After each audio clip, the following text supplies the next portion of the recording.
할렐루야. 하나님 12시 기도에 나오신 여러분들 주님의 이름으로 사랑하고 축복합니다. 오늘 말씀은 히브리서 10장 11절로 25절까지 있는 말씀입니다. 그 중에서 우리 19절, 20절 두 절만 함께 읽도록 하겠습니다. 그러므로 형제들아 우리가 예수의 피를 힘입어 성소에 들어갈 담력을 얻었나니 그 길은 우리를 위하여 휘장 가운데로 열어놓으신 새로운 살 길이요 휘장은 곧 그의 육체니라. 아멘. 우리가 히브리서를 계속해서 살펴보고 있는데요. 히브리서가 묵상하기도 그렇고 설교하기도 만만치 않은 그런 성경입니다.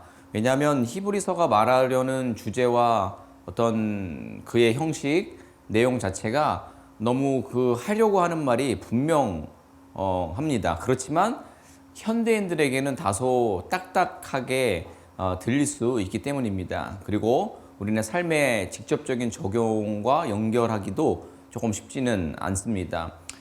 또 평상시 잘 안 쓰는 용어와 교리적인 개념들의 연속된 그런 성경이기 때문입니다. 그러나 우리가 반드시 믿음의 성장과 믿음에 대한 어떤 내가 무엇을 믿는지에 대한 설명을 위해서 알아야 하고 또 우리가 믿는 예수님이 어떤 분이신지 알아야 되고 또 그분의 우리가 설명할 수 있는 그 내용들의 본질을 보면 그분의 권세, 능력의 크기가 얼마나 큰지를 알아야 한다라고 생각합니다. 이것을 어떻게 설명할 수 있냐면 예수님이 우리에게 찾아오시는 방법은 다양합니다. 때로는 아버지같이, 어머니같이, 또 친구같이 찾아온다라고 우리가 볼 수가 있습니다. 예수님이 우리에게 그런 역할로도 분명히 찾아오십니다. 그러나 그것이 분명히 어떤 말을 친숙함과 어떤 내리사랑과 편안함을 말하려는 의도는 분명히 알겠지만 친구면 왠지 큰 능력과 건세가 있다라고 보기는 어려울 것입니다. 예를 들면 친구로 제안을 하면 그 친구가 있어서 참 좋지만 내 인생의 어떤 좌절과 어려움들 이런 부분들 앞에 섰을 때 어떤 큰 벽에 낭떠러지 같은 상황에 닥쳤을 때에 그것을 돌파할 수 있는 어떤 능력을 나에게 바랄 수 있는 기대를 하기는 어려울 거라고 봅니다. 그래서 저는 전에도 한번 말씀드린 것 같은데 예수는 나의 참 친구라는 그런 가사를 담은 찬양을 별로 좋아하진 않습니다. 어머니, 아버지도 우리네에서 설명을 할 수 있는 어떤 최선의 내리사랑의 모습이지만 한계는 분명히 있다라는 겁니다. 그런 것을 우리가 생각해 봤을 때에 예수님이 어떤 분이신지를 설명하는 히브리서를 묵상하고 또 그 내용을 우리가 신앙으로 받아들이는 것은 매우 중요할 수 있다라는 겁니다. 여러분, 예수님께서는 생명의 주인 되십니다. 우리에게 생명 주시는 주님이신 줄로 믿습니다. 히브리서는 분명히 말해주고 있습니다. 모든 존재보다 우월하신 그리스도라고 말이죠. 그분의 탁월함과 우월함에 대해서 지속적으로 말해주고 있습니다. 천사보다, 모세보다, 여호수아보다, 대제사장보다, 구약의 이스라엘들이 또 그 선조들의 믿음을 이어서 온 이제 초대교회 교인들에게는 이 네 어떤 캐릭터들의 가지고 있는 위대함과 존귀함에 대해서 너무나 잘 알고 있기 때문에 그거보다 더 탁월하고 우월하다라는 것을 히브리서 기자는 말하고 있습니다. 그 사실을 인증하고 그분의 존귀함, 높으신 지위 앞에 우리의 눈과 귀가 반짝반짝 빛나야 한다라고 생각합니다. 그분의 능력 앞에, 이력 앞에 우와 하면서 우리가 대단함에 쩔쩔매야 하는 것에 틀림이 없습니다. 그런데 더 놀라운 것은 그분이 우리에게 다가오셨다라는 것이고 그분이 우리에게 다가오셨다라는 그 사실에 정신을 바싹 차려서 우리의 전심을 다해서 감사와 감격을 정말 왜 이분이 날 위해? 라는 믿을 수 없는 사실이 우리에게 들어왔을 때에 재차 우리를 은혜의 자리로 나아갈 수 있게 하는 것은 사람의 약속과는 다르게 약속을 어기신 적 없으시고 또 그분이 가지고 있는 실행 능력, 그 실행력조차 너무나도 완벽하신 분이라는 것을 우리가 가슴에 담으면 그 허락하신 구원의 은혜 앞에 우리가 더 고개를 숙이고 무릎을 꿇을 수 있지 않겠느냐라는 이야기를 여러분들과 나누고 싶습니다. 그런 마음을 가지고 오늘 본문을 보기를 원하는데요. 약간은 딱딱할 수 있는 어떤 교리적인 말들의 반복인데 제가 지금 전제로 한 이야기들 내가 믿는 예수님, 우리가 믿는 예수님에 대한 어떤 재확인, 이분이 가지고 있는 위치, 그 부분들을 다시 한번 생각해 보며 우리가 기도하고 찬양하는 그분의 위치를 다시 재확인할 수 있는 그런 오늘 시간이 되었으면 좋겠습니다. 자, 먼저 옛 언약에 잡혀 있던 선조들을 통해서 우리가 배우길 원하는데요. 하나님께서는 모세를 통해 이스라엘과 언약을 맺으셨고 그때에 언약을 돌판에 새기셨습니다.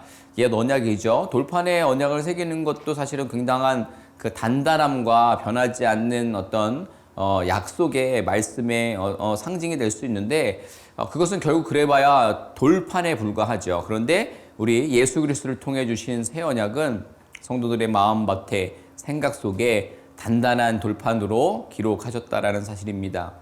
구약의 이스라엘 백성들은 그 돌판에 새겨진 하나님의 언약을 잊어버렸죠. 그러고 우상 숭배와 온갖 탐욕에 빠져 하나님을 배신한 모습을 우린 보게 됩니다.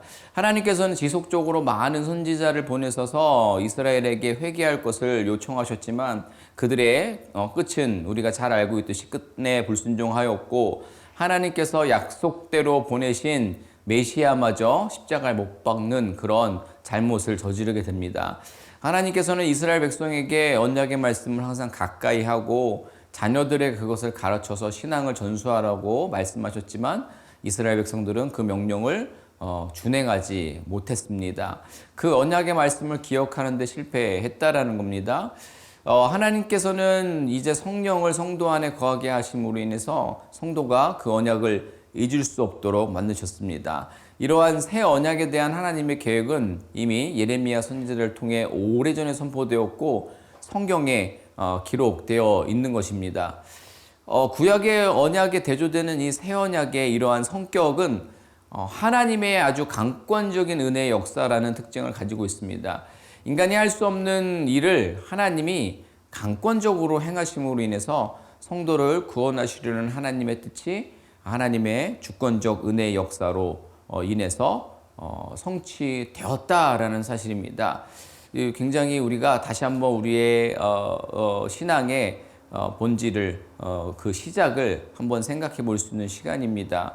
굉장히 놀라운 하나님의 은혜가 담겨져 있는데 그렇습니다. 주님의 십자가는 그렇게 완전합니다. 그래서 저와 여러분들을 영원히 온전케 하기에 충분합니다.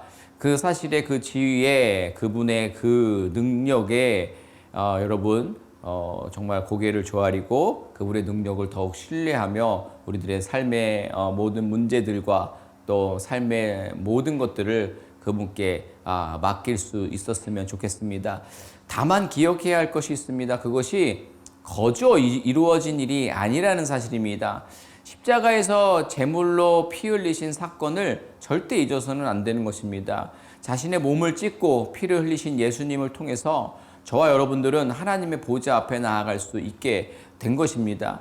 우리를 살리기 위해 행하신 하나님의 그 크고 놀라운 은혜의 역사에 감사하며 찬송과 영광을 올려드려야 할 것입니다. 이제 이런 은혜가 이 주님의 공로가 우리 안에 와닿는다면 다시는 우리가 이스라엘 백성들 같이 옛 언약, 옛 사람으로 돌아가기 위해서 부단히 애쓰는 저와 여러분들이 되어야 하지 않겠습니까? 그 길로의 나아감을 위해서 여러분을 위해서 저와 또 여러분들이 서로를 위해서 기도해주며 나아갈 수 있었으면 좋겠습니다.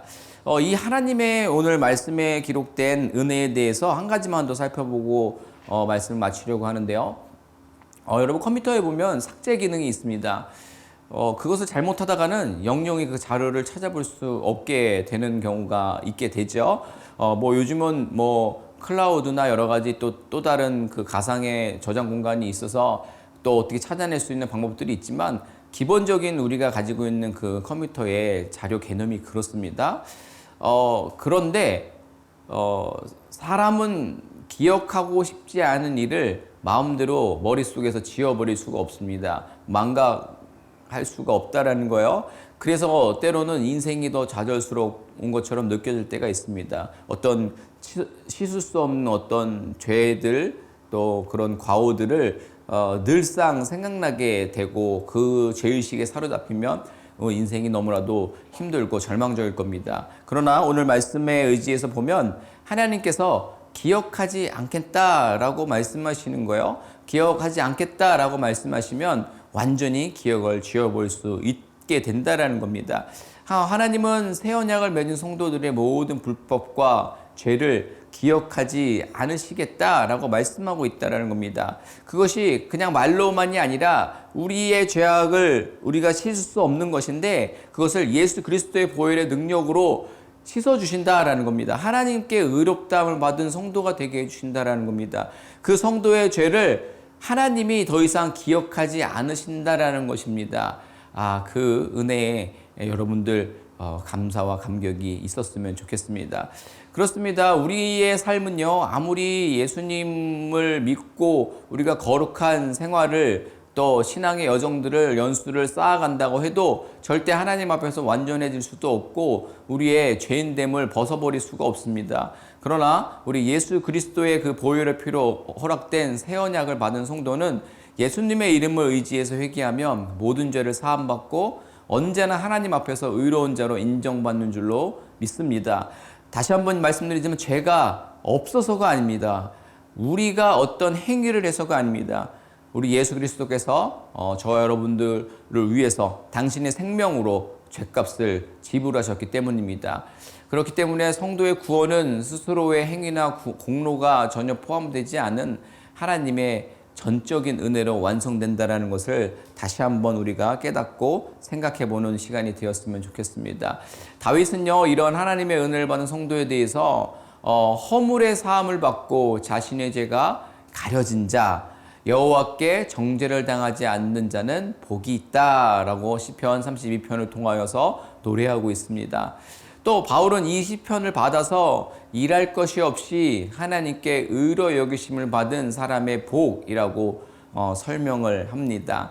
그렇습니다. 이는 우리가 하나님의 보좌 앞에 담대히 나아갈 수 있는 놀라운 자격이 생겼다라는 것을 말해줍니다. 하나님의 전적인 은혜로 누리게 된 구원의 복을 묵상하며 하나님께 찬송과 영광을 올려 드릴 수 있는 저와 여러분들이 될 수 있었으면 좋겠습니다. 여러분, 우리의 죄를 용서하셨고 또 하나님의 법은 영원히 기억되게 하시고 우리의 죄는 영원히 기억에서 지워버리시겠다고 하신 주님의 말씀을 여러분 신뢰하십니까? 우리를 향한 하나님의 사랑인 것입니다. 여러분, 이러면 다시 한번 아침 처음에 제가 이야기했던 게 이해가 되시겠죠? 예수님은 나의 참 친구라는 단어, 물론 어떤 의미인지는 분명히 우리가 알지만 친숙함의 그 의미와 언제나 다가오시는 그 모습을 표현한 거지만 우리 하나님은 모든 만물보다 우월하신 우리의 그리스도, 우리 생명의 주인이십니다. 그분을 정확히 우리가 인지하고 그분의 능력에 사로잡히면 우리가 더 많은 감사와 감격으로 하나님께 찬양을 올려드릴 수 있을 줄로 믿습니다. 그 은혜를 입은 사람은 더 나아가서 하나님을 기쁘시게 하는 삶을 향해서 또 오늘 하루와 또 우리의 삶 속에서 최선을 다할 수 있을 줄로 믿습니다. 우리 말씀 기억하면서 한번 기도했으면 좋겠습니다.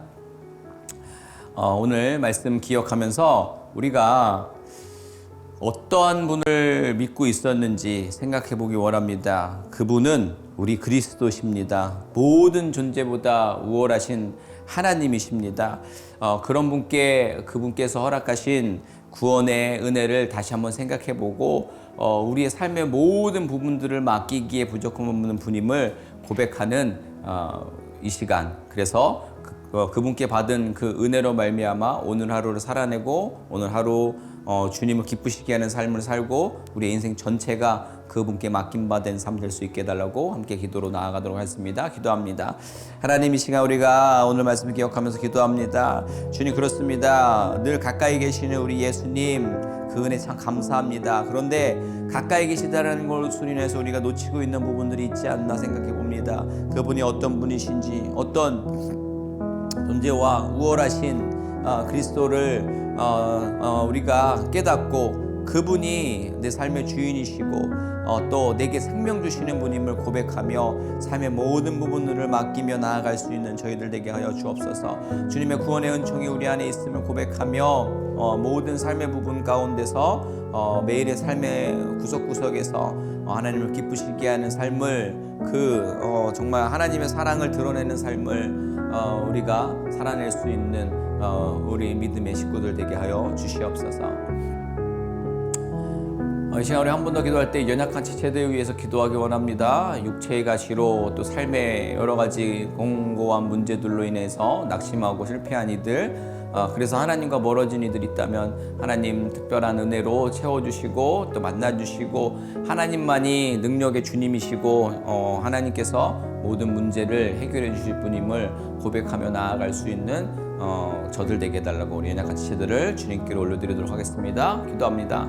하나님, 이 시간 능력의 주님이 아버지 우리의 기도를 응답해 주실 줄 믿습니다. 특별히 육체의 가시로 그리고 삶의 공고한 문제들로 신음하고 있는 이들 가운데에 저들의 부자유한 삶의 환경과 무너진 모든 것들 가운데에 지금 아버지 치료받아야 되는 아버지 삶의 부분 가운데 육신의 부분들 가운데에 주님이 아버지 찾아가 주셔서 온전한 나음이 있을 수 있도록 또 채워짐이 있을 수 있도록 회복이 있을 수 있도록 저들과 함께하여 주시옵소서. 주님께서 아버지 저들의 삶에 깊숙이 개입해 주셔서 하나님으로 인하여서 삶의 모든 환경들이 달라지는 역사가 있게 하여 주시옵소서. 구원의 은혜가 저들 가운데 있음을 저들이 고백하며 주님께로 나올 수 있는 은혜를 허락하여 주시옵소서.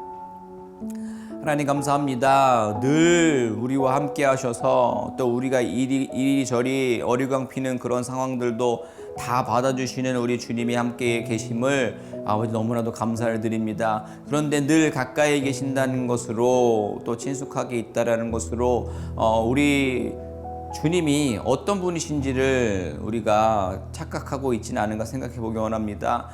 모든 존재보다 우월하신 우리의 주인 되신 또 우리에게 생명 허락하신 그분을 온전하게 높일 수 있는 저희들 되기 원합니다. 그분의 그 위대하심, 그 권세 앞에 우리가 더 삶의 부분들을 겸허하게 주님께로 아뢰며 주님께 무릎 꿇을 수 있는 저희들 되게 하여 주시옵소서. 그래서 삶의 어떤 시련과 문제와 또 우리가 어디로 어떤 결정을 해야 할지 모르는 그때에 우리 살아계신 주님 앞에 그분의 권세에 묻고 그분을 신뢰하며 그분께 맡기며 그분의 은총대로 걸어나갈 수 있는 그런 삶을 살 수 있도록 주님 저희를 붙잡아 주시옵소서. 연약한 지체들을 위해서 기도했습니다. 육체의 가시로 또 삶의 곤고한 문제들로 신음하고 있는 모든 이들 가운데 주님 찾아가 주셔서 주님 위로해 주시고 또 만져 주셔서 온전한 나음과 자유함과 하나님의 은혜와 보호하심이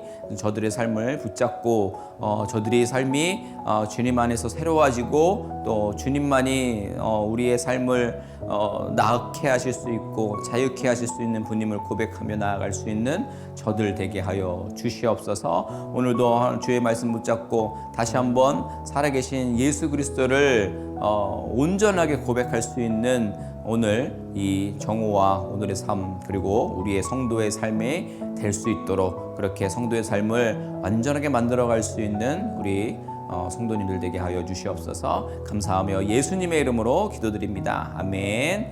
감사합니다. 승리하신 주님을 찬양합니다. 어떠한 상황 가운데서도 승주찬